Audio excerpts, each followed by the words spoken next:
bursting at the seams with video game collectibles, random anime statues. I've really slowed down on buying collector's editions as of late. This is the Jump Force collector's edition that came out a couple days ago. This was actually sent to me by the nice people at Bandai Namco. It is a $260 collectible item, so in today's video we're going to be unboxing it and I'm going to be letting you guys know what I think of it. So hopefully you guys enjoy the video.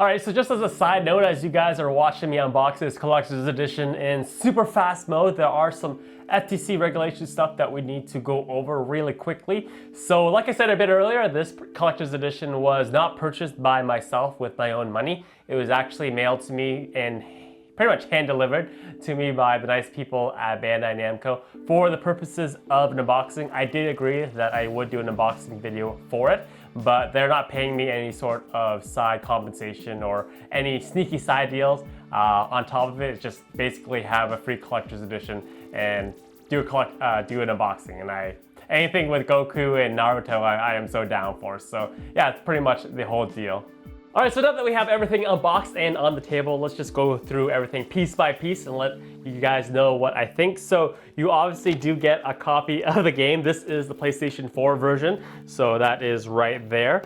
You also, as all collector's edition should have, especially at $260, you do get a steelbook, which is really nice. It actually looks like they put up some thought into its actual design. So many times they just get really lazy with the steelbook design, just the same cover on the front, the same thing on the back, but they actually did put a little bit of work into it. And you do get the name of the game on the spine, which does really help when you're trying to locate it on your gaming shelf.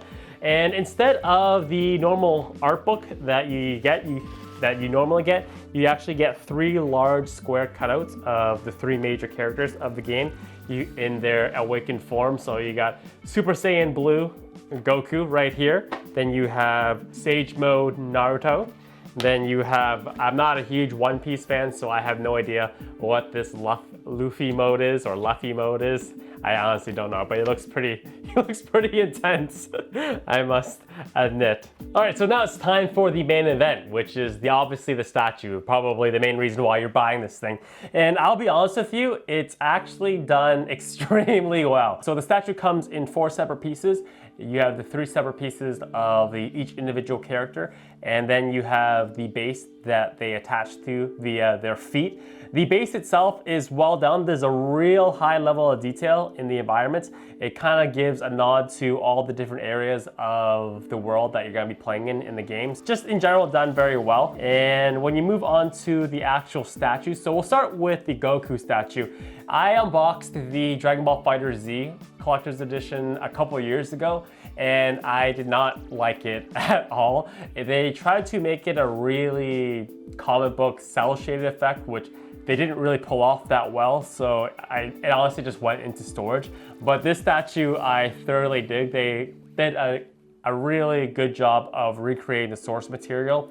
The only thing that I probably would have changed is I would have preferred, I have so many Super Saiyan statues of just regular Super Saiyan mode.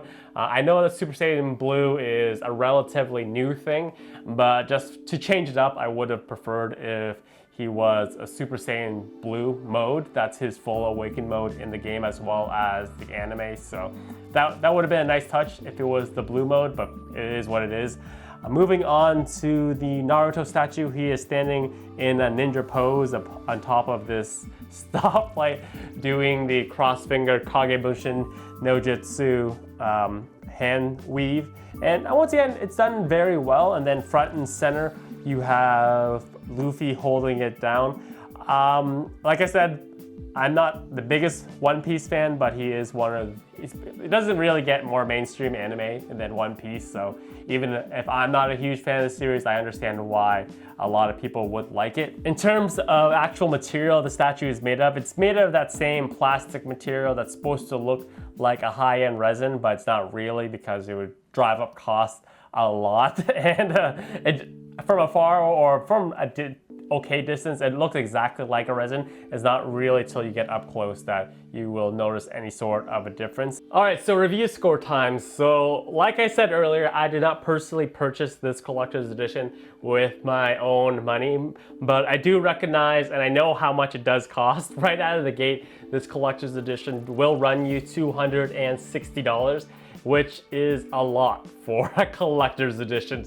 And let's be honest, it won't be $260 forever. You will eventually find one a little bit down the road. I think the sweet spot for this collector's edition should have been around $150 to $175. So, but I do think that you will be able to find one for that price a little bit further along the road. It's just a really tough pill to swallow if you want it right away. But that being said, the statue is done extremely well. Probably one of the better statues that I've unboxed in a very long time. So much that, like I said, I'm gonna display it very proudly on my shelf right after I finish filming this video. So take it for what you will. In terms of review score, gauging everything that you get via the price, I would give it a score of 7 out of 10.